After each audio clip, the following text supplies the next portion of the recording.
So refer to this sheet, probability sheet 2. Let's, you would have attempted these problems by this time. Let's start solving these problems together then. And let's get the next level of maturity in probability after having finished the sheet. So, sheet titled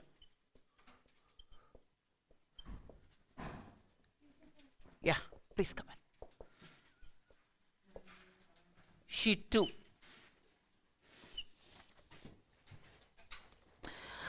So, problem number 1, which is about 3 horses, A, B, and C, in a horse race. 3 horses A, B, C participating in a horse race. The event that A beats B is designated by AB. AB is the event that A beats B. The event that A beats B beats C in turn is designated by ABC. Now, when they talk of PAB, it's the probability that A beats B. It's the probability that A beats B, and that's given to be 2/3. Probability that B beats C is given to be half. And it's also given probability of A beating B beating C is the same as probability of A beating C beating B. Probability of BAC, B beating A beating C is the same as probability of BCA. Probability of C beating A beating B is the same as probability of C beating B beating A. We want to find the probability that A wins, B wins, and C wins, right? Okay. So, let's say in a race, rank 1, rank 2, rank 3. Rank 1 is the winner, rank 3 is the last person, right? What are the various possibilities?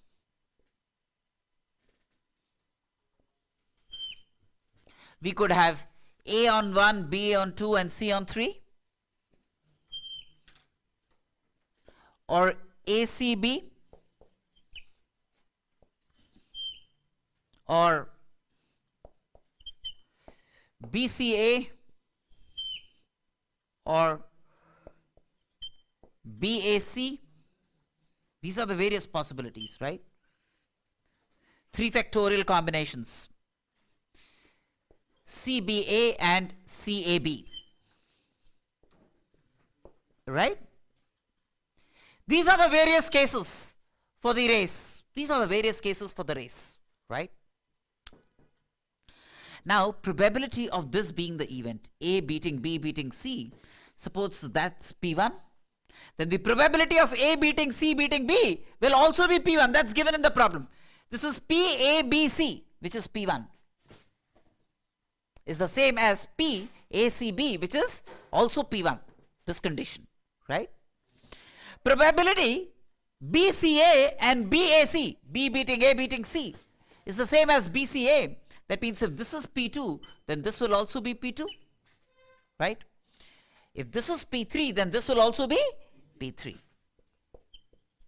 Do you realize that these are all mutually exclusive cases? These are all mutually exclusive cases, and the sum of these probabilities therefore must be 1. That means 2P1 plus 2P2 plus 2P3 must be 1. Yes or no? Twice P1 plus P2 plus P3 must be 1, which means P1 plus P2 plus P3 must be half, right? Clear? Now, probability that A beats B is 2/3. Now, A beating B is this case, and this case. These are 3 cases where A beats B, right? That means 2p1 plus p3. 2p1 plus p3 must be 2/3.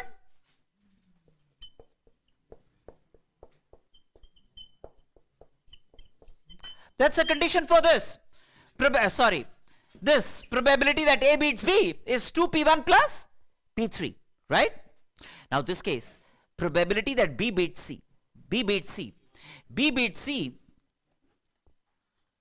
is this case plus this case plus this case, right? These are the cases where B beats C. B beats C, that means P1 plus 2P2, isn't it? P1 plus 2P2, yes or no?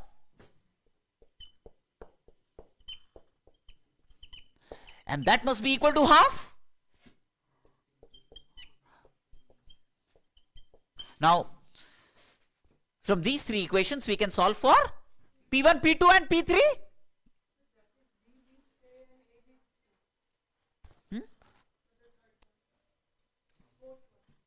This one. So B beats C, isn't it? B still beats C, isn't it, in this? If B has beaten A in a race, who in turn beats C, then B also beats C, isn't it? Right? So I can solve for P1, P2, P3 from these conditions. You can obtain P1, P2, P3. Now once you obtain P1, P2, P3, the probability that A wins the race is this and this, 2P1. 2P1 will be the probability that A wins the race, isn't it? Probability that A wins the race will be 2P1.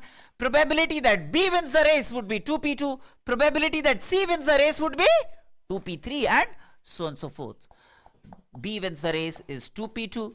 Probability that C wins the race is 2P3. P1, P2, P3 can be obtained from these three conditions. Yes or no? Right? Okay. Let's look at the next problem. Can I wipe this off?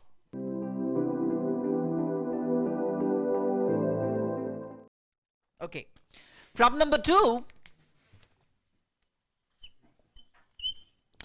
is about a set A given by the following elements.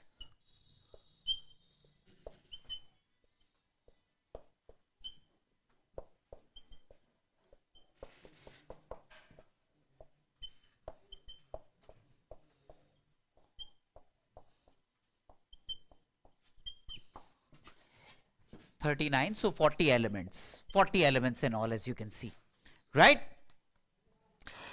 Now a subset of A is formed with 15 elements, right? We form a subset B of A is formed such that number of elements in B is at least 15. That means is greater than or equal to 15. That's given, right? We want to find the probability that B has two distinct elements whose sum is divisible by 15. We want to find the probability with this choice of B such that there are at least two elements in B whose sum is divisible by 15. Clear? Okay. Sum divisible by 15. See, first of all, do you realize all these numbers are of the form 5p? Right? All these numbers are of the form 5p.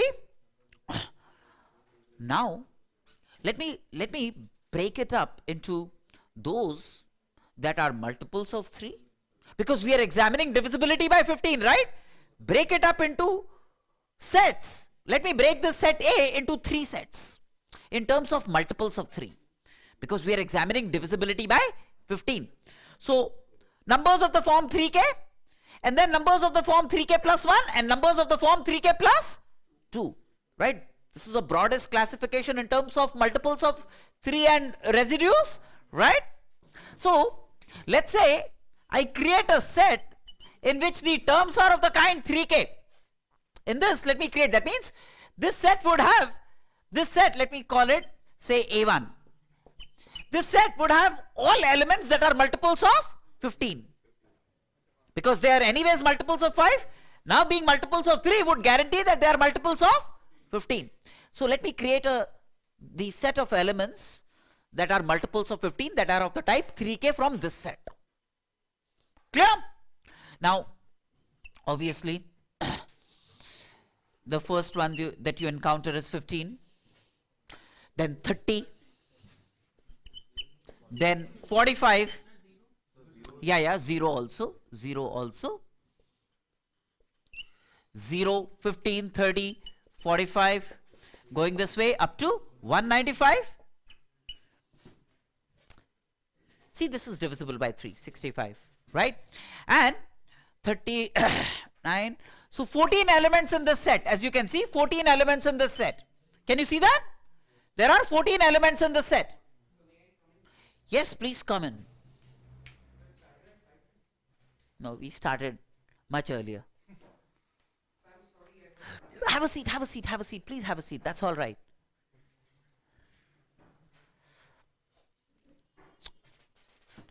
Then, terms of the kind 3k plus 1. Let me create a set A2 with terms of the kind 3k plus 1. 3k plus 1 means 10, 25, and so on and so forth, 40. Because, just give me a few seconds. If I am examining those that are multiples of 3, then I should also look at the rest of the elements that will be not multiples of 3. Those that are not multiples of 3 would be either of the form 3k plus 1 or 3k plus 2. Isn't it? So 3k plus 1? 3k plus 1 would be 10.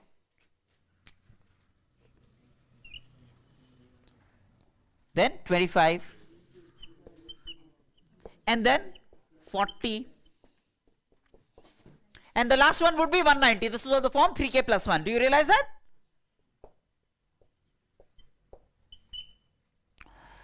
(19, 10, 15, 13) 13 elements in this set? There are 13 elements in this set, yes or no? And then,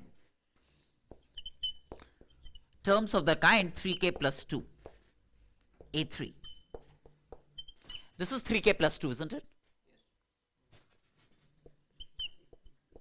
5, 20, 35, 185, 27, and remaining. So 13 elements in this. 13 elements in this set. Right? Now let's keep our heads still. We want to create a subset by choosing elements from A1, A2, A3. A subset B which contains at least 15 elements, right? And we want to find the probability that there exists 2 elements in B that would be, whose sum would be a multiple of 15. Whose sum would be multiple of 15. Yes or no? Do you understand the problem? Right? Now, one way to constitute subset B is take more than one element from A1. See, take more than one element from A1. The moment you have chosen more than one element from A1, that means then you can find 2 elements in the set B. In the set B, you can find 2 elements, each divisible by 15, and therefore the sum divisible by 15. That's one way to choose 15 elements, right? In those set of 15 or more elements, if I choose, say, even 2 elements from A1, then I can find then their sum would be divisible by 15, right? Or say I choose 13 elements from this. I choose 13 elements from this. Then I could have chosen 2 elements from this. That would be 15, 2 or more elements from this, right? If I choose 2 elements from this, then that means there is 1 element of the kind 3k plus 1 and 1 element of the kind 3k plus 2. And when the element of the kind 3k plus 1 gets added to 3k plus 2, that's going to be a multiple of 3 and will therefore also be divisible by 15. Or I could have chosen 13 elements from here and 2 elements from there. Then anyways the problem is solved. Or I could have chosen 13 elements here, 1 element here, 1 element there, then also the problem is solved, right? Or I could have chosen elements from this set. 3k plus 2, 13 elements. Now that would force me to choose at least one element from here or one element from there or two elements from there. In all possible cases then, there isn't a way to choose B with 15 or more elements in which you will not find two members that are divisible by 15, whose sum would be divisible by 15. So what's the probability? 1. Probability is 1. There is no way you can choose 15 or more elements in B in which you will not find two elements whose sum will not be divisible by 15. Do you realize that? So the probability is 1. Probability is 1 because this is a certainty. This is a certain event. Got me?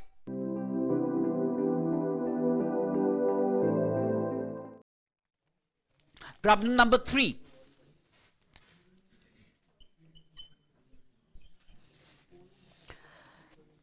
So a company introduces a mega prize event.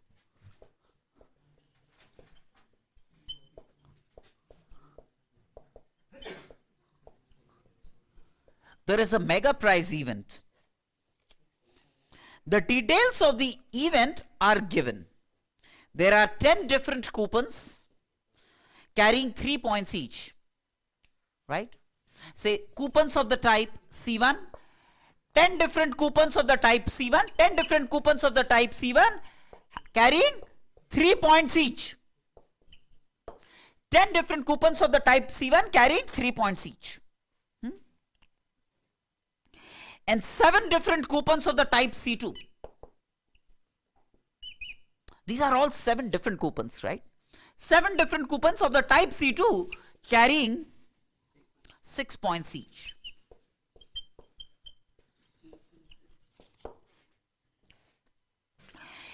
Any person can buy at most 5 coupons. Score of the person is the sum of the points on the coupons bought. Right? Sum of the scores, points on the coupons would be the score of the person. I mean, he has 3, 3, 3, he buys 5 coupons of this kind, so 5 into 3, 15. That will be the score. That will be the score. 16 or more points will win a prize. 16 or more points will win a prize. A person buys 3 coupons. A person buys 3 coupons and finds that he has not won the mega prize. He buys 3 coupons from the set and he finds that he has not won the prize. Okay. He buys another coupon, the 4th coupon. He buys another coupon, the 4th coupon. We want to find the probability that he is unlucky. We want to find the probability that even after the 4th coupon, his score wouldn't have reached 16. Wouldn't have reached 16. Clear? Okay. Now,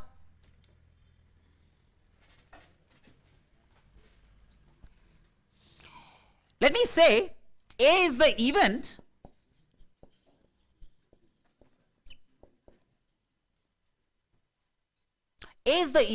in which he wouldn't have won a prize with 3 coupons.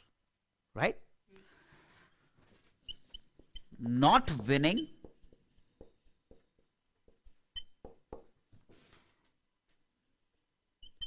after having bought 3 coupons.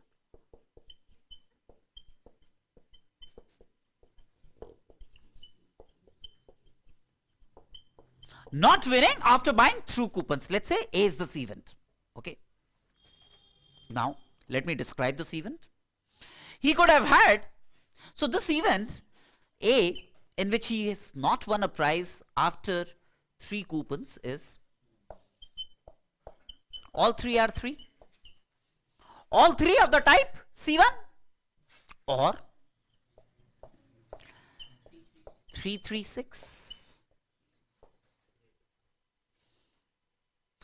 or 366. These are 3 ways in which the 3 coupons could be bought, in which, that is the event A, in which he wouldn't have won a prize. Because see, in each of these cases, the sum of the numbers on the coupons is less than 16, right? Now, what's the probability of this event? What would be the probability of this event? That means event A, which we know has happened, right?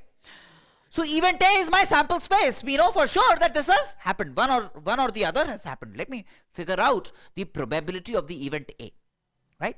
These are cases favorable to event A. Event A is what?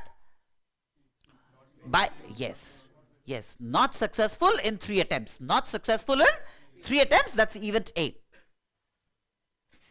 Let me see the number of ways in which this event A could have taken place. 3 coupons from this. In how many ways can you do that? Yeah, please come in. 10C 3 ways. 2 coupons of the type C1. 10C2. And then 1 coupon of the type C2, which is 7C1.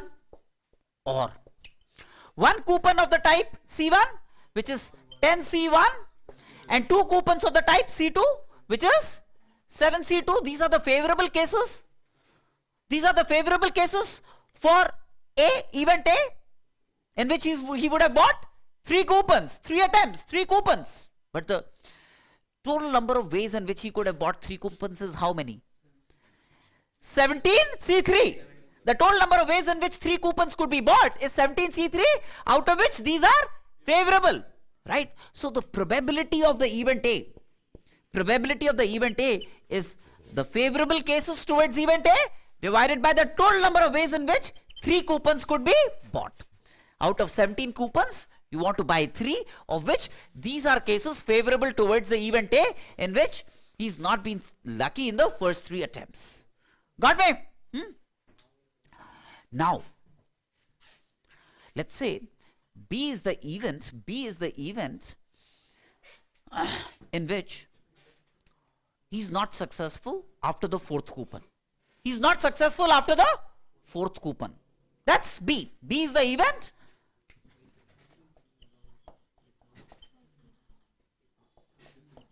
Not successful after the 4th coupon.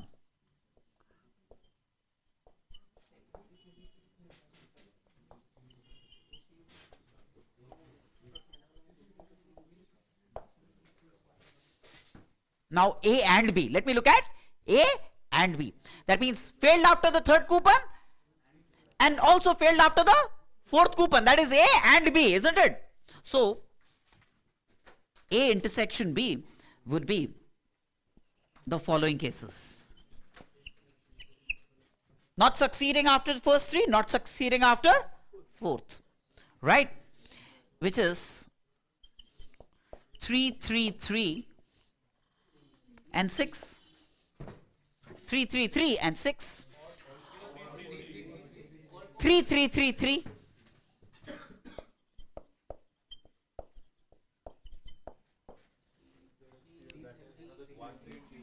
6, 9, 6, 15 and 3, 3, 6, 3. 3, 3, 6, 3.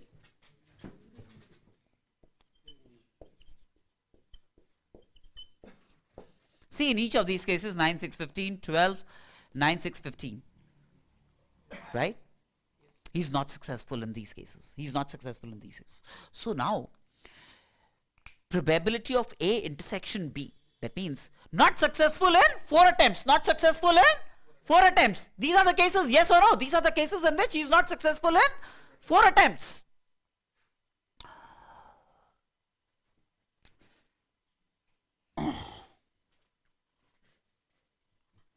What is this? In how many ways can he get this? 10C 3 into 7C1, 10C4,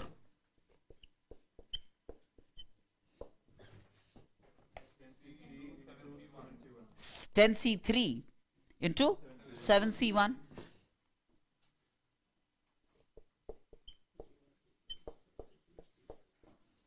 Divided by, out of 17 you want to buy 4 coupons.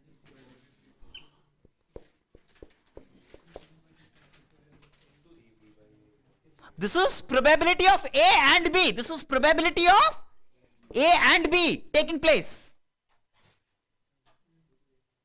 right? So then probability of B, given that A has occurred, right? Given that A has occurred, probability of B given that A has occurred will be probability of A intersection B divided by probability of A.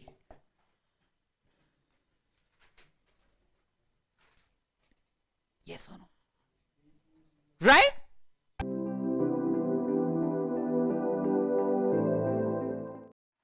Problem number 4. A can hit a target 4 times in 5 shots. That means probability of A hitting the target is 4 by 5.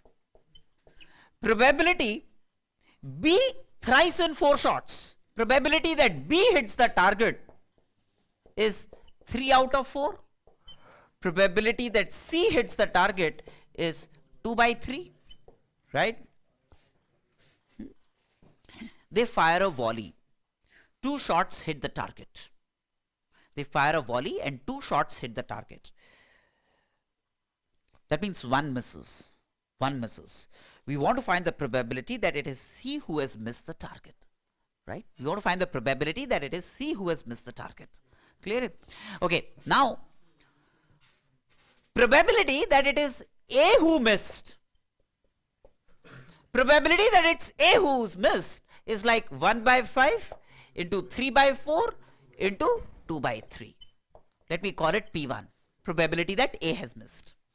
Probability that B has missed out of the 3 is 4 by 5 into 2 by 3. Let's say this is P2. Probability that C has missed is 1/3 into 3 by 4 into 4 by 5. That's P3. So one of them has missed. So that means our sample space is this plus this plus this is my sample space. What is the favorable member of the sample space? P2 is the favorable member of the sample space. P3. P3 is the favorable member of the sample space in which C has missed. So then probability that it is C who has missed the target would be P3 divided by P1 plus P2 plus P3. Yes or no? That's a probability that C missed. It's a probability that C missed.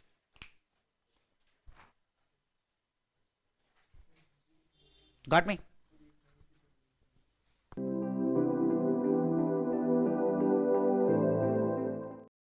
Let's look at problem 5.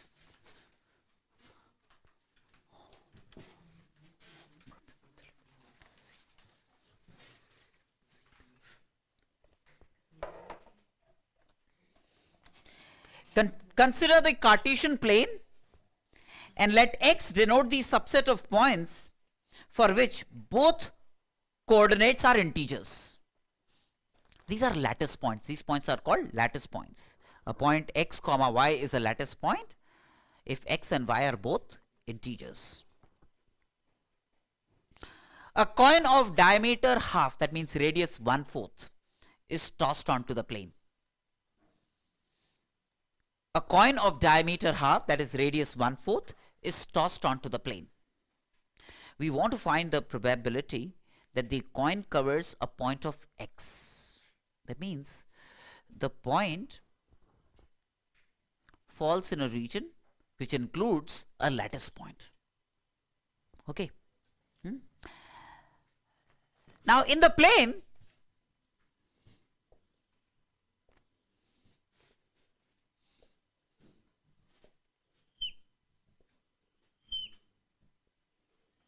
let me look at 4 consecutive lattice points. Say this point is A comma B. This point is A plus 1 comma B. This point is A plus 1 comma B plus 1. This point is A comma B plus 1 is this point. These are 4 consecutive lattice points. These are 4 corners of a square. 4 neighboring lattice points. Yes or no? Right? Now, in a bigger sample space, the entire space, see, if you look at this quarter of a circle, which is 1/4 radius, 1/4 radius, this quarter of a circle, which is 1/4 radius, 1/4 radius,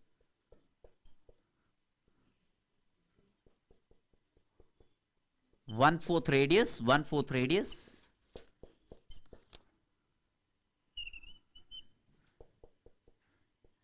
one-fourth radius, 1/4 radius. Now, if a coin is tossed, then in this region, if it falls anywhere in the shaded region, then that's a favorable region, right? If the coin is such that it covers any one of the shaded region, this is the favorable region, isn't it? If any part of the coin lies here, it will cover this lattice point. If any part of the coin lies here, it will cover this lattice point. If any part of the coin lies here, it will cover this lattice point. If any part of the coin lies here, it will cover this lattice point. Yes or no? Yes or no? Which means in a typical square of 1 unit by 1 unit, this is a square of 1 unit by 1 unit, this plus this plus this plus this is the favorable region to cover the lattice point. In a square of 1 by 1, this plus this plus this plus this is the favorable region for falling of the coin, right? So which means the required probability is going to be this total area, which is the area of a full circle, which is pi into 1 by 4 squared divided by 1 square, which is the area of the square. That's the required probability. Yes or no? Got me?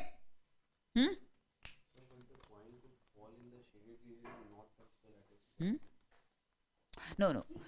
In a general sense, it could, let's say, if you take all of these put together, if it doesn't lie here, it will cover some other lattice point. That is how it will be. If I look at the coin, the center of the coin falling anywhere here, right?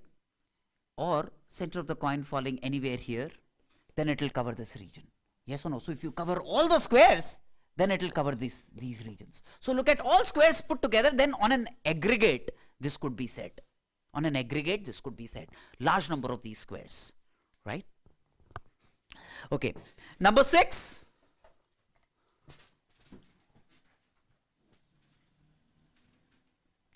And see, if the center of the coin falls anywhere in this region, it has to cover, isn't it?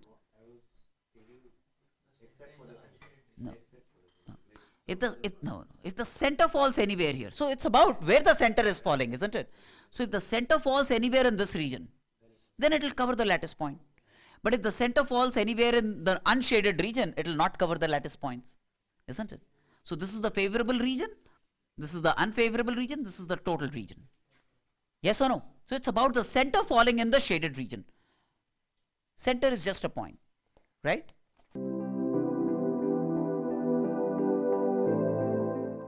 Okay, number 6.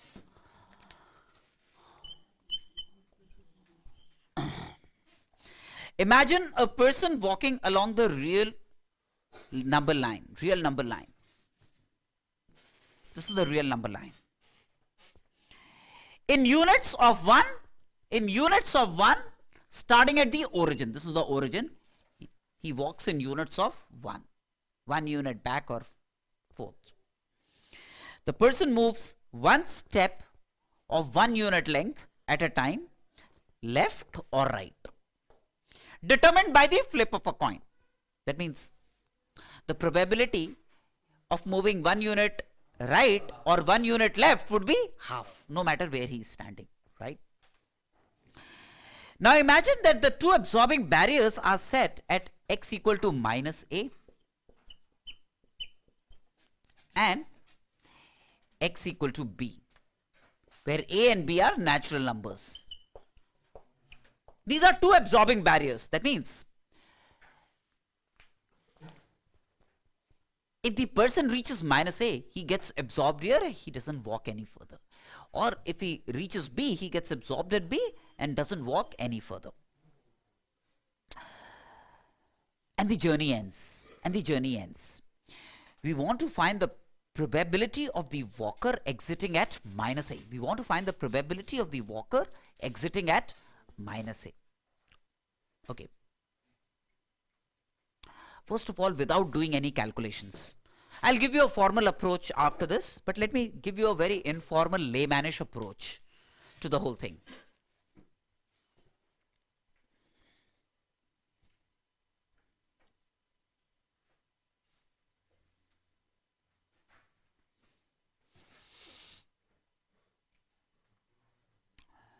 The laymanish approach, very simple. See, if A were to be equal to B, then the probability that he exits at A will be the same as the probability that he exits at B, and each will be equal to half if these were equal, right? But if this was longer than this, then the probability of his exiting at minus A will be less than his probability of exiting at B. Common sense, right?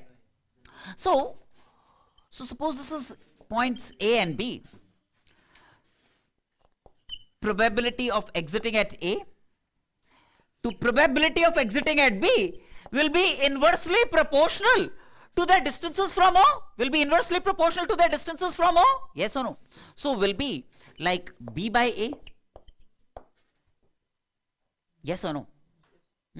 So can I say probability of A divided by probability of exiting at A plus probability of exiting at B would be B by A plus B. But PA plus PB is 1 because he either exits at A or he exits at B. So probability of exiting at A or exiting at B would be 1. So PA plus PB would be 1. So PA, probability of exiting at A, would be B by A plus B. Similarly, probability of exiting at B would be A by A plus B. Yes or no? It will be inversely proportional to the distance of the point from the origin where he started. Right? Very informally, this works fine. But now let me also, for the sake of the subject, give you a more formal approach to things here. Okay?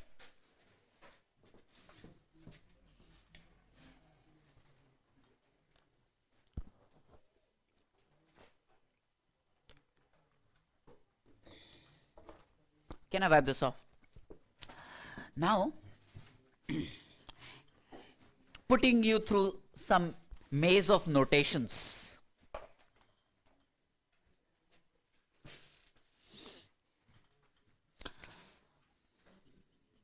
Suppose the journey starts with N.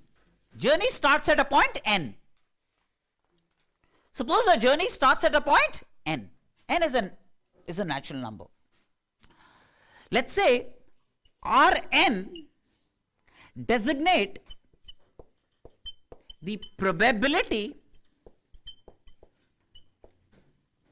of exiting at minus A when standing at N.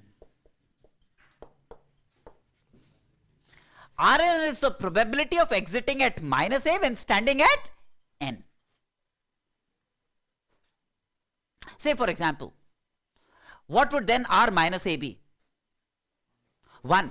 Because if he's standing at minus A, then his probability of exiting at minus A would be 1. What would be RB then? 0. What would be the probability of exiting at minus A if he's standing at B? 0, because he exits at B. His probability of exiting from minus A, yes or no? Do you understand that? The meaning of this notation. He's standing at N. He starts his journey at N. What is the probability of his exiting at minus A? That I term as Rn. So R minus A would be 1 then. RB would be 0. Do you all understand this fact? Now,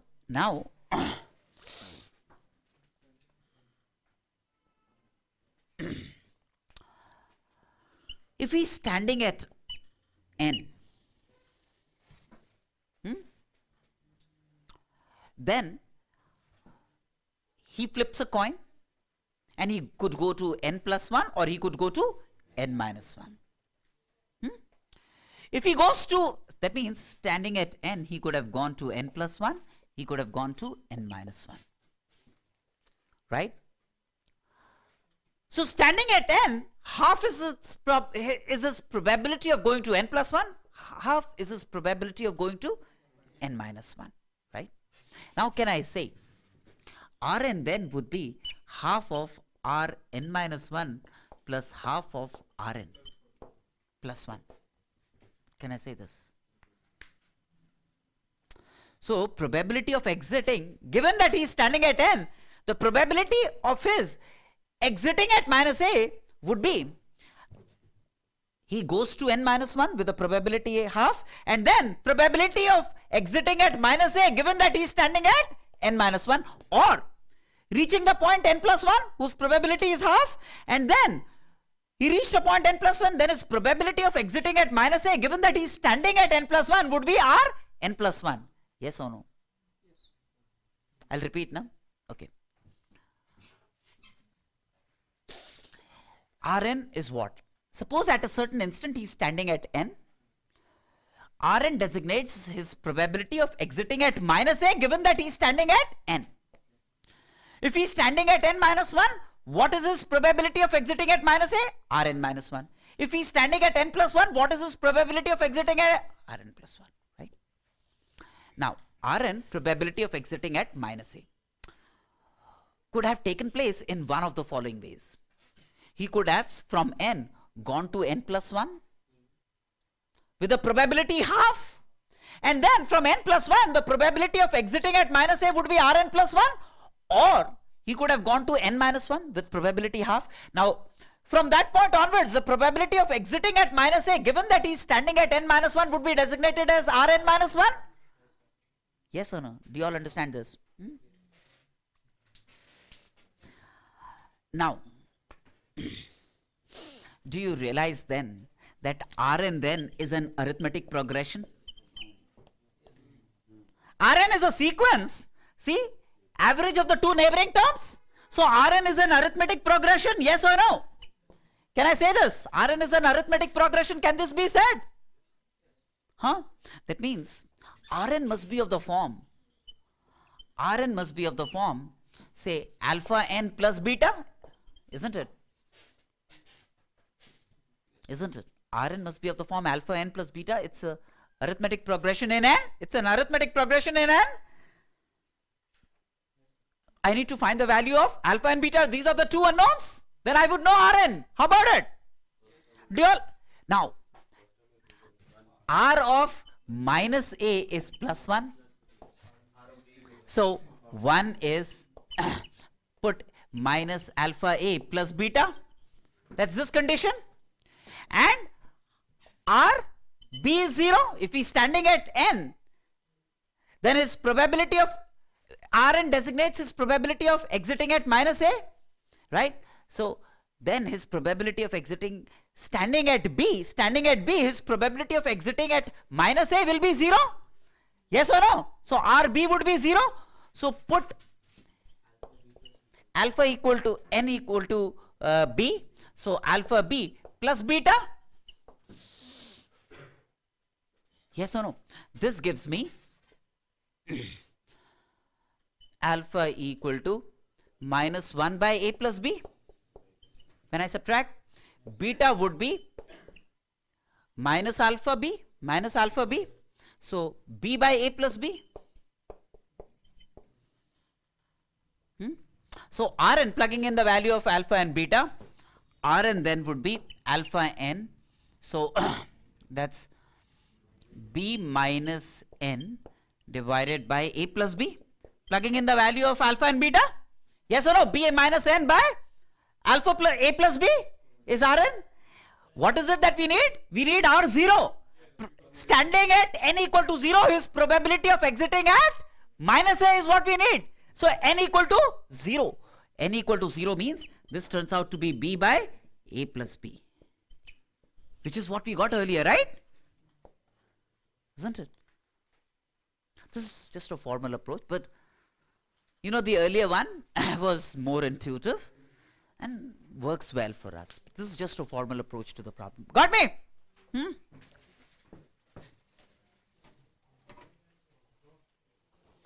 Let's look at the next one.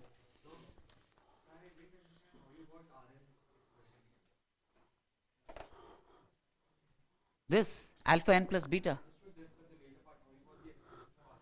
This. Plug in the value of alpha. What is alpha? Minus 1 by a plus b. Minus 1 by a plus b. Beta is what? B by a plus b. A plus b is the LCM. B minus n by a plus b.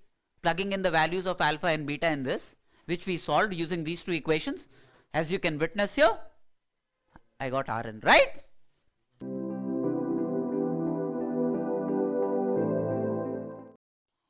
An unbiased dice is rolled 3 times and numbers A, B, C are noted.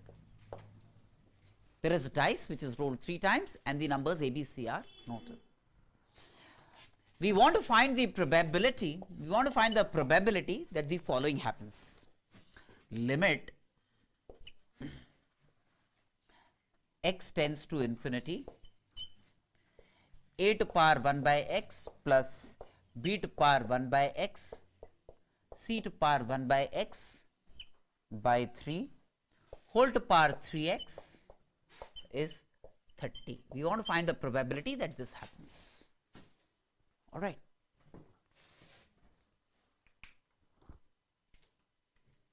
That means what should be, how many favorable choices of A, B and C would cause this to happen? That's a question, right?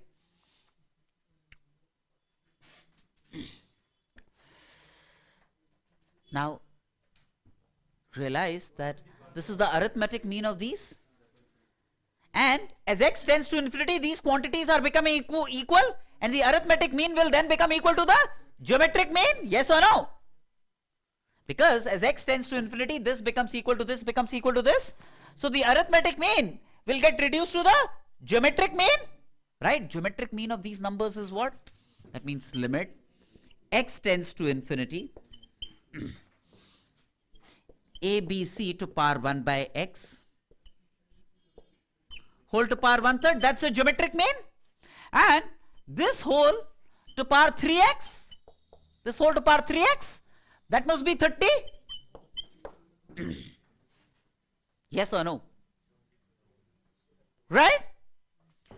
So this x will get cancelled with this x, this 3 will get cancelled with this 3. This is giving me ABC equal to 30. Yes or no? I hope you realize what I have done.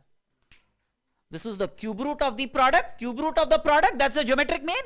And whole to power 3x, that must be equal to 30. 1 by x into 1/3 into 3x, this gets cancelled, x gets cancelled. So you get ABC equal to 30. Such must be the favorable choices of A, B and C. Right? So let me calculate the favorable choices of A, B and C, calculated by ABC equal to 30. See, one of them could be 3, one of them could be 2, one of them could be 5. That means there are 3 factorial cases here. 1, 3, 1, 2, 1, 5. They could be permuted in 3 factorial ways, or it could have been 1 into 6 into 5. And there are 3 factorial cases for this. So the total number of favorable cases would be 2 into 3 factorial. Now what are the total number of cases? 6 cubed, right? 6 ways A could have been obtained, and 6 ways B could have been obtained, and 6 ways C could be obtained. So the total number of cases would be 6 cubed. So that would be the required probability. Yes or no? 2 into 3 factorial by 6 cubed. Clear?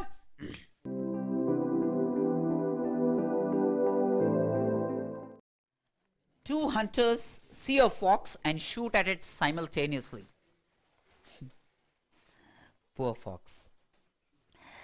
Assume that each averages 1 hit per 3 shots. What is the probability that at least one of the hunters will hit the fox? 1 minus the probability that none of the hunters will hit the shot. Probability that a given hunter does not hit the shot is 1 minus 1/3, which is 2/3, is the probability that a given hunter H1 does not hit the shot. Right? And there are n hunters. So probability that hunter 2 does not hit the shot is 2/3. Probability that the hunter n does not hit the fox is 2/3. probability that no hunter hits is 2 by 3 to power n. This is the probability that no hunter hits.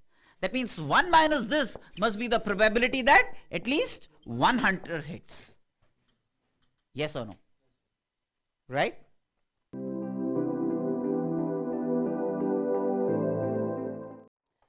What is the probability that the cube of an integer selected at random ends in 1, 1? Okay, let's see. I'm selecting an integer randomly. Okay. I want to find the probability that the cube of this integer ends in 1, 1. N is an integer that I'm selecting. I want to find the probability that n cubed ends in 1, 1. Clear? You know what I'm saying?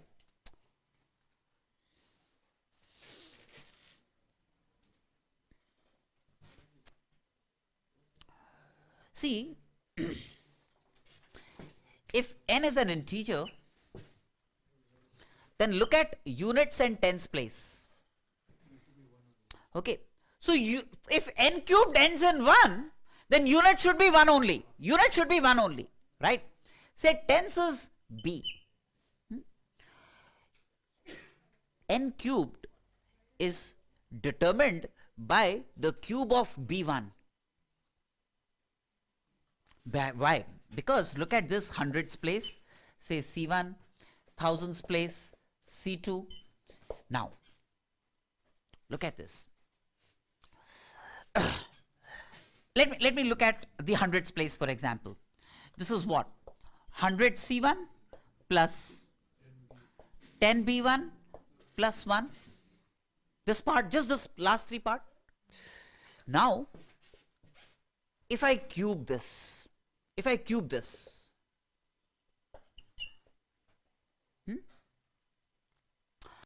then 100 C1 cubed will have its last 3 digits as 0, 0, 0. 3 this into this. 3a squared b, etc. This will have its last 3 digits. So if I cube this, do you realize that numbers before this will not contribute to the units and tens place? The cube of this number would solely be determined by the cube of the last 2 digits. Will be determined by the cube of the last 2 digits. Yes or no? The cube of n will solely be determined by the cube of the last 2 digits, because otherwise the contribution of all of them prior to this would have 0, 0, 0 in the last 3 places. So they will not contribute to the last 2 digits. They will not contribute to the last 2 digits. That means only the cube of the last 2 digits will determine the cube of n.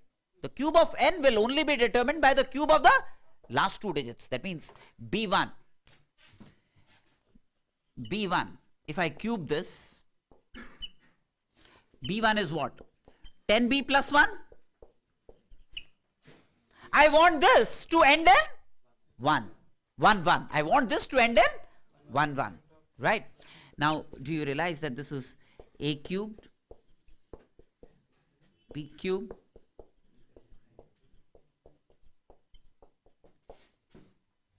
yes or no? A cube plus b cube plus 3ab into a plus b, right?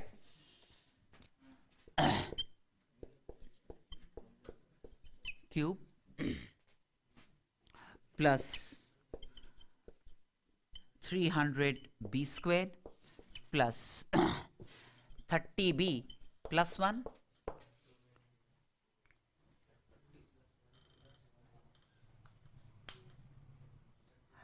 This will end in 0, 0. This will end in 0, 0. Right? They will produce units and tens digits 0, 0. This will end in 0, 0. That means the last 2 digits are determined by 30b plus 1 will determine the last 2 digits. Yes or no? That means 30b plus 1 for sure will always end in 1. For sure will always end in 1 because this ends in 0. Now you want the 10th digit to be 1. So do you realize the only possibility is b equal to 7 is the only possibility? B equal to 7 is the only possibility. If you want the 10th digit of this to be 1, then the only possibility for B is 7. Isn't it? B is a number lying between 0 and 9. B is a number lying between 0 and 9. What is the only value of B between 0 and 9? That will produce 1 in the 10th digit for this? 7. B equal to 7. That means the number n must be such that the last 2 digits of n must be 71. The last 2 digits of n must be 71. Yes or no? Such must be the choice of n. If n is such that the last 2 digits are 71, then the cube of n will always end in 1 1. Then the cube of n will always end in 1 1. Yes or no? Right? Right? Now if you take a sample of 100 numbers, then only one number will end in 71 out of every 100 numbers. Out of every 100 numbers, only one number will end in 71. Yes or no? So the probability would be 1 by 71. 1 by 100. 1 by 100. Out of every 100 numbers, only one number will end in 71. Yes or no? If you keep taking blocks of 100 numbers, only one number will end in 71. So the probability is 1 by 100. Probability will be 1 by 100. Only one out of every 100 would end in 71. And therefore its cube would end in 1 1. Got me?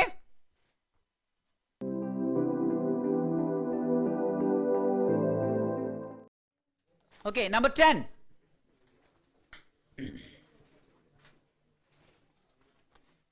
Two players, P1 and P2, are playing the finals of a chess championship. P1 and P2, two players P1 and P2 are playing the finals of a chess championship, which comprises of a series of matches. The championship comprises of a series of matches, as you also know. That is what happens in chess, right? The probability of capital P1 winning the match is 2/3. The probability of capital P2 winning the match is, let's say, small p2, which is 1/3. Now, what are the rules of the game? The winner should be the one, the winner should be ahead by 2 games.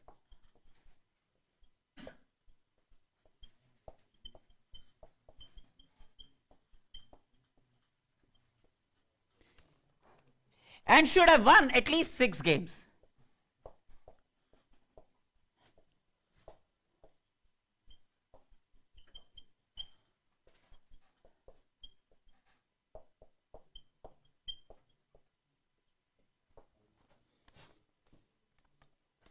That's a rule of the game, right? The winner should have been ahead by 2 games and should have won at least 2 games. It's not like he wins the first 2 games and he wins the championship. He should have won at least 6 matches in addition to having a difference of 2, right? Now, what's given is an event, that is P2 wins the first 4 matches.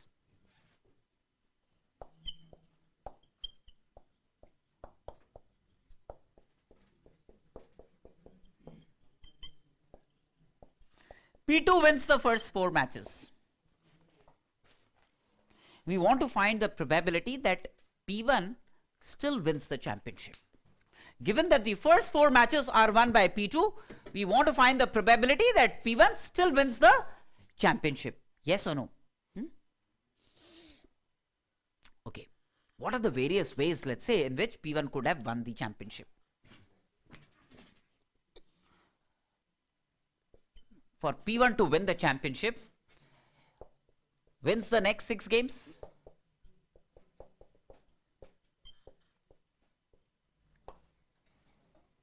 That's one way. He wins the next 6 games. Next 6 games means 2 by 3 into 2 by 3 into 2 by 3 to power 6, right? Which can happen in 2 by 3 to power. That's the probability of winning the next 6 games, right? Or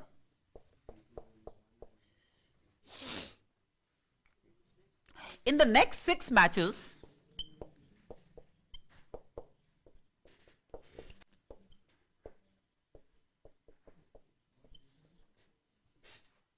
five 1 by P1 and 1 by P2. Okay, in the next 6 matches, first you select.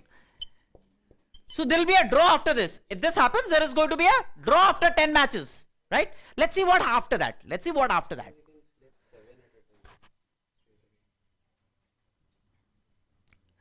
There are many possibilities here. Just listen to me, right? Why I'm doing this.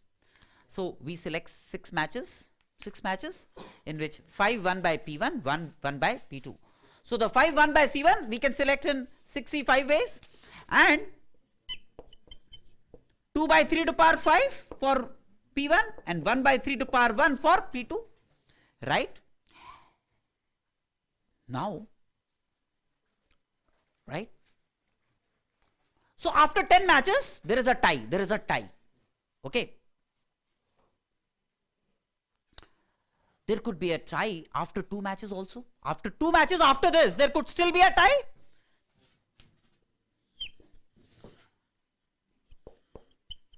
Two matches after this.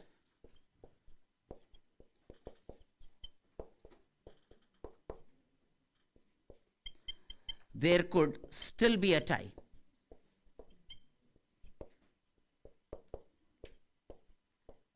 How?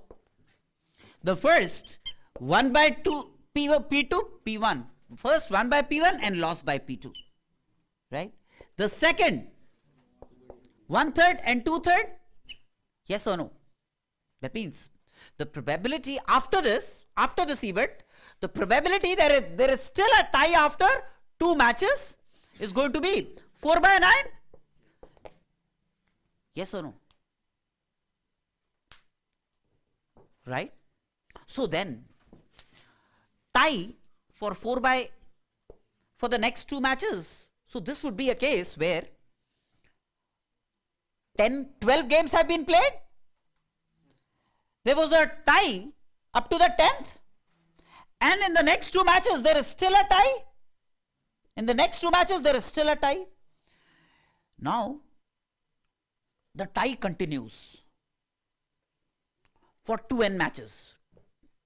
First set of 2 matches, second set of 2 matches, third set of 2 matches, n set of 2 matches would be 2n matches.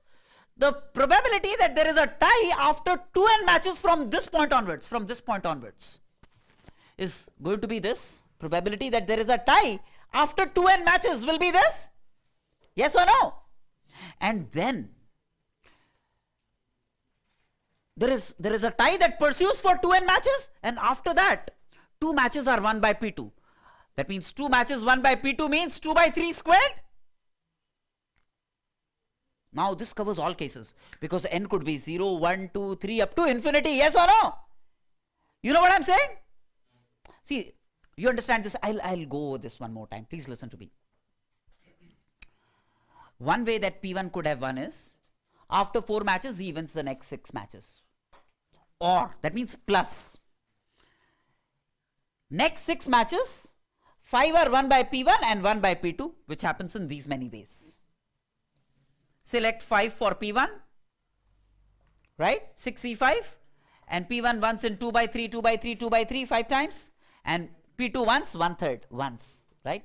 And then 2 matches played after this, there is still a tie. There could be a tie 2 matches after this. P1 wins and P2 loses, or P1 loses, P2 wins. So 4 by 3. So after 2 matches, the probability that there is a tie would be 4 by 9. After 4 matches, there will still be a probability which would be 4 by 9 to power 2, 4 by 9 to power 3. So if there is a tie after 2n matches also, then that's going to be 4 by 9 to power n, where n could have assumed values like 0, 1, 2, 3, etc. And after 2n matches have been tied, then 2 matches are won by P1 and 2 by 3 whole squared base. That means this case is summation n equal to 0 to infinity. This case, because n could have been 0, n could have been 1, n could have been 2, n could have been 3, and so on and so forth.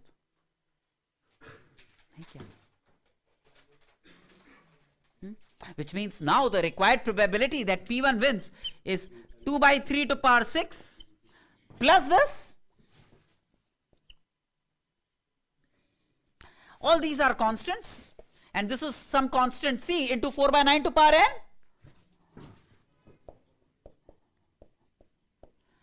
N equal to 0 to infinity. This C will come out. What is this? An infinite GP series with common ratio 4 by 9, which you can obtain, isn't it? This C is what? This C is 6C5 into this, into this, into this.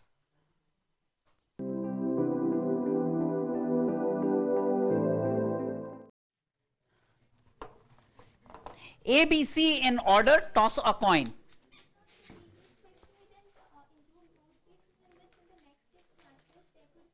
Which includes in that next 2n matches, that case would have been included.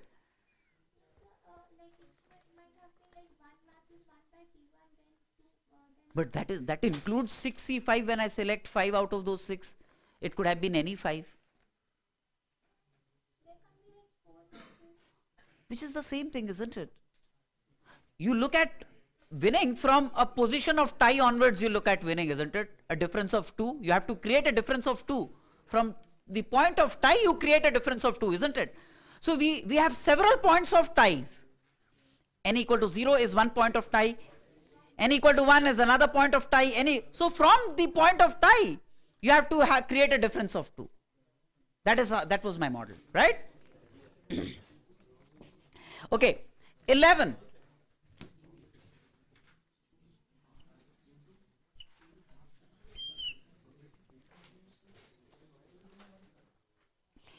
A, B and C in order, toss a coin.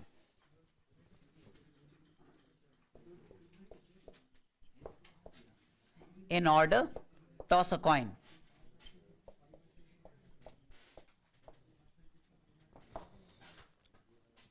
The first one to throw a head wins. The first one to throw a head wins. What are the respective chances of winning if A starts to toss? What is the probability that A wins? What's the probability that B wins? What's the probability that C wins? Clear? Okay. Now, for A, look at A for example. A starts tossing, right? A could have in the first toss. The second toss is by B, the third is by C, right? Or A could have won in the fourth toss, or the seventh toss, or the 10th toss, up to infinity. Yes or no? A could have won in the first toss. A throws a head, game over. Or A fails in the first, B also fails, which is the second, C also fails, which is the third, but then A comes back in the fourth and he throws up a head, and so on and so forth. Then seventh, these are the, right? So now, the total probability of A winning would be probability that he wins in the first toss plus probability that he wins in the fourth toss, or probability that he wins in the second, seventh, or 10th, and so on and so forth. Yes or no? Right? Probability that he wins in the first toss is half. Now, probability that he wins in the fourth toss, that means the first 3 tosses have yielded tails, and the fourth toss is heads. That means half to power 4, half into half into half for tails, and the fourth half for heads. So half to power 4. Then the first 6 tosses are tails. So half into half into half to power 6, and the 7th toss is the head. So that's half to power 7. Similarly, half to power 10th. Up to infinity, yes or no? That's a probability that A wins. How about it? Which is what? An infinite GP series with common ratio half cubed and first term half. So that's going to be half divided by 1 minus 1 by 8, which is 4 by 7. That's the probability that A wins. Now, look at B. B could have won in the second toss, similarly, or in the fifth toss, or in the eighth toss, up to infinity. Now, probability that B wins in the second toss. That means the first toss fails, half, and the second toss is heads. So, half squared. The first 4 tosses are tails, and the fifth is heads. So, half to power 5. Half to power 8 up to infinity. Which is half of this, as you can see, because if you take half common, it will turn out to be this. So, it's going to be half of this. So, that makes it 2 by 7, right? And don't do much for C. Probability that C wins would be 1 minus probability that A wins or B wins. Yes or no? So, which is 1 minus 6 by 7, that makes it 1 by 7 is the probability that C wins. Right?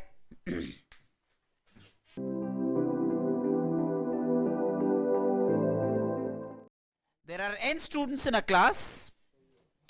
The probability that exactly lambda out of n pass the examination.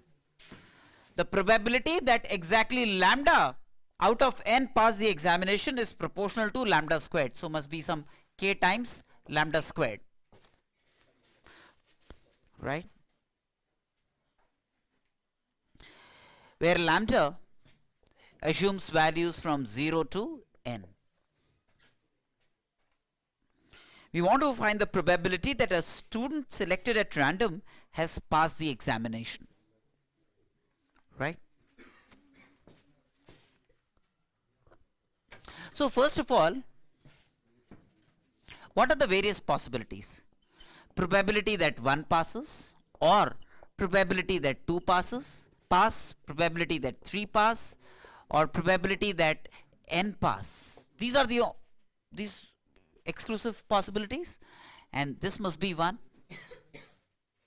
Right?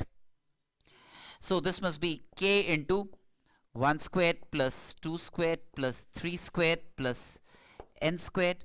That must be 1.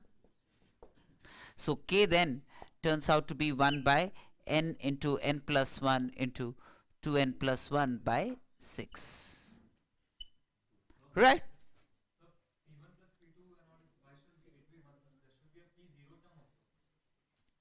Okay. Agreed, but that's 0. Right? No, you're right. Nothing wrong about this. Just that I found it a little funny, huh? Huh?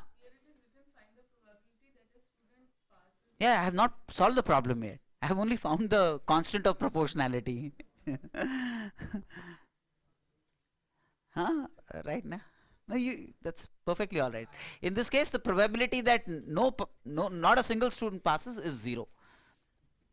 Because comes from your school. Okay. Now, we want to find the probability that a student selected at random passes. Okay. That's what we need to find. Now,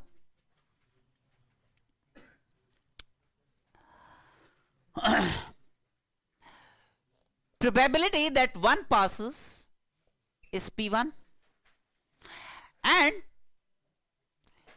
this one is the one who you have selected, and the probability of selecting that one, probability that, let's say, a student A is that one. We want to find the probability, let's say, that a student A passes, right? So that means 1 student passes. So first of all, what's the probability that A is selected out of n? 1 student selected out of n, 1 by n. and then into the probability that one student passes. Yes or no? There are two composite events. Selection of a student, A being one of the students selected, the probability that A is selected is 1 by n into the probability that 1 passes is P1, right? Or there could be 2 students passing the examination. There could be 2 students passing the examination. The probability that A is one of the 2 students is 2 by n into the probability that 2 pass the examination. Yes or no? Or say 3 students pass the examination. Probability that A is one of those is 3 by n into probability 3 pass. Yes or no? Similarly, probability that n pass and probability that A is one of those n students would be 1, n by n. And this is what we need to find. This is the number that we need to evaluate, right? As you can again very easily see, this is the probability that a chosen student A passes. This is the probability that the chosen student A passes. Yes or no?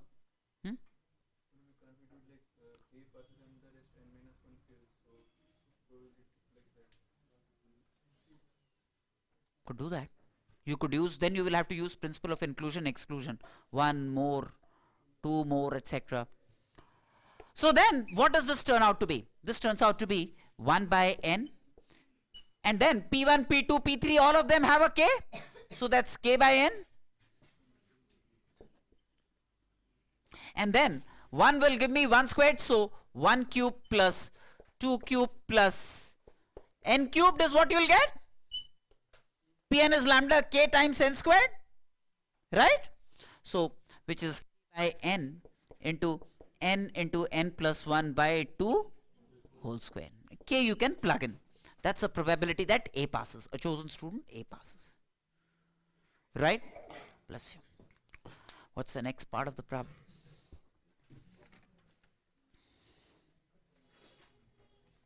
If a selected student has found to pass the examination, we want to find the probability that he's the only one to have passed the examination.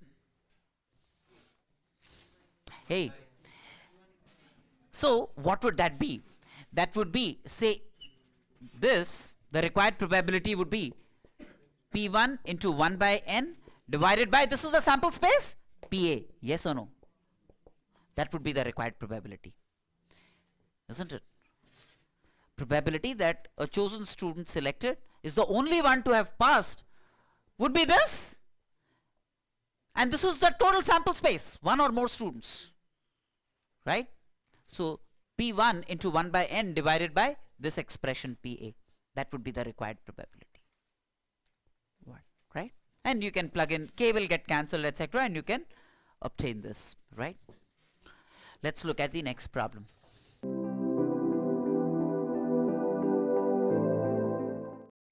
Three points A, B, C are chosen on the circumference of a circle at random.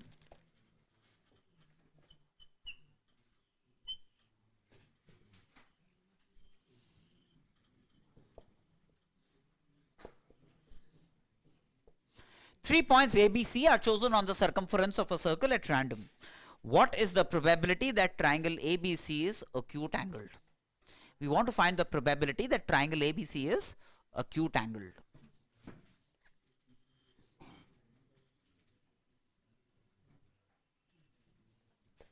Hey, one thing.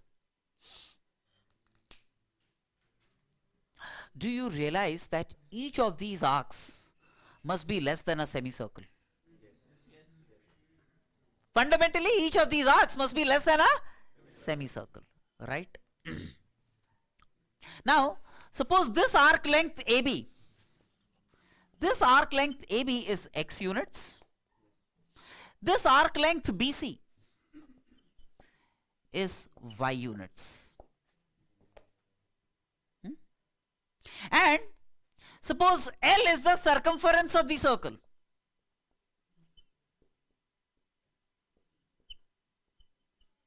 L is the circumference of the circle. Then one thing. X plus y x plus y cannot exceed L?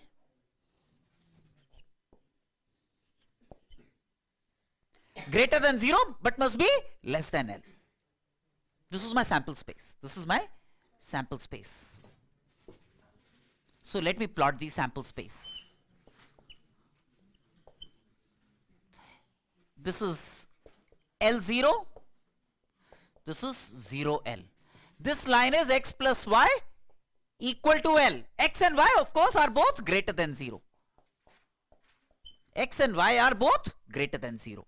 So which means in the first quadrant, this triangle is my sample space. All points in this triangle would be x and y greater than 0 and x plus y less than L is this region. So area of this triangle would be my sample space. Right? Now the favorable region. Favorable region. So this is the sample space.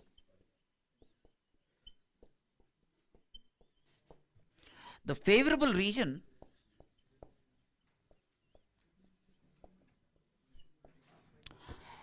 x has to be less than L by 2. This is the line x equal to L by 2. X less than L by 2 is this region. This point is L by 2 comma 0. Y has to be less than L by 2. Y has to be less than L by 2, isn't it? Y also has to be less than L by 2. Each of these segments cannot exceed these half the circumference, isn't it? No, then it's not acute angle. Is right angle looked upon as acute angle, isn't it?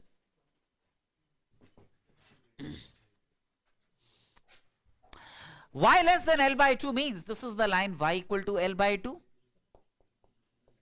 And this would be y less than L by 2, right?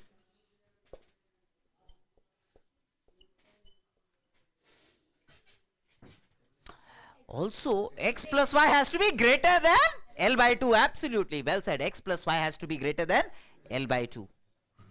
So that's also the favor. X plus y greater than L by 2. Now, x plus y equal to L by 2 is this, isn't it?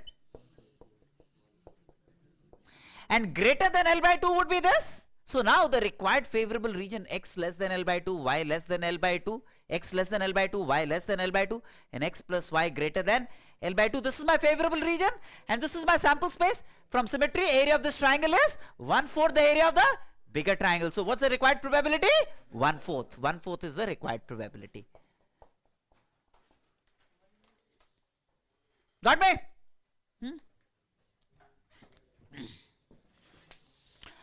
All right. Let's look at 14. Clear? Oh, so I'll wait.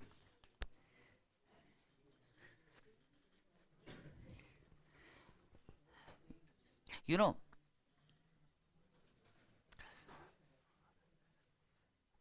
reason I avoid teaching probability is because I would not know when to stop. I would like to teach probability for 6 months. The variations, and there is so much of fun actually in probability. It can go on and on and on and on. And you know, I have to really contain myself. I would actually want to give you one more class on probability, but I'm still contemplating. It'll come in the way of your bigger objectives. But let me figure that out. So far so good, right? Let's look at the next one.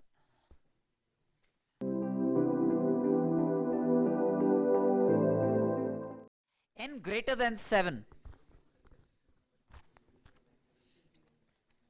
Number 14. N is a natural number greater than 7. We want to find the probability that NC7 is divisible by 7.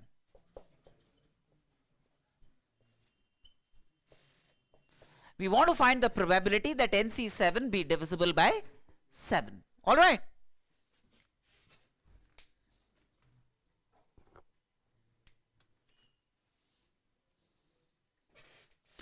Now, what is NC7? N into n minus 1 into n minus 2 into n minus 3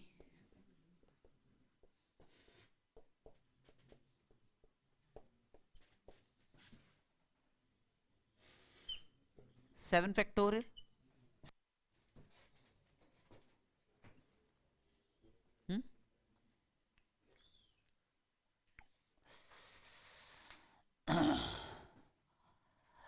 Now, if you want this to be divisible by 7,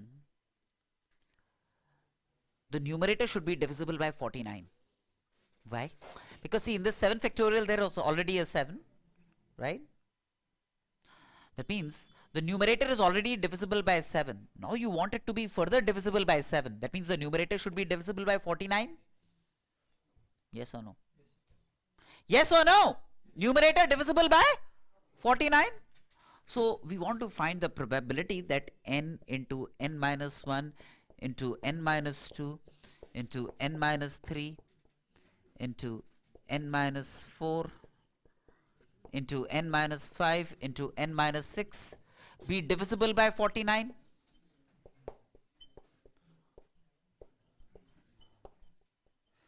Isn't it? Only when this is divisible by 49, this will be divisible by 7. Clear?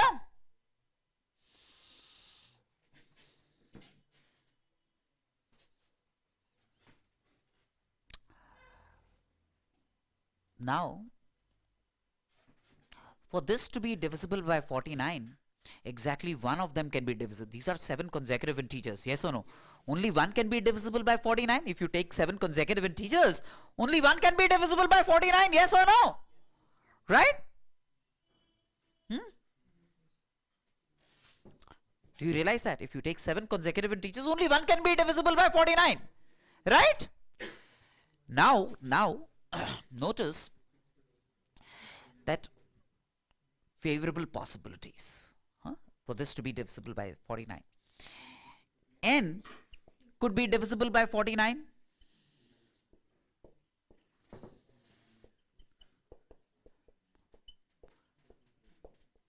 Or n minus 1 could be divisible by 49, or n minus 2, or n minus 3, or n minus 4, or n minus 6. Yes? Right? Now, favorable possibilities would be, see, if the first one is, that means when you divide n by 49, if the remainder of this division is 0, then this will be divisible by 49. If the remainder of this division is 1, then this will be divisible by 49. Yes or no? If the remainder is 2, then this will be divisible by 49. If the remainder is 3, 4, 5, 6, if the remainder is 6, then this will be divisible by 49. Yes or no? Right? That means n is such that when you divide it by 49, these are the only permissible remainders. Yes or no? When you divide n by 49, these are the only permissible remainders, because if these are the remainders, then one of these numbers would be exactly divisible by 49. Yes or no? Right? But when you divide n by 49, how many remainders are possible? 49 remainders, 0 to 48. 49 remainders are possible, isn't it? 0 to 48. Out of which how many are favorable? 7. So what's the probability? 7 out of 49. When you divide n by 49, there are 49 remainders in all possible.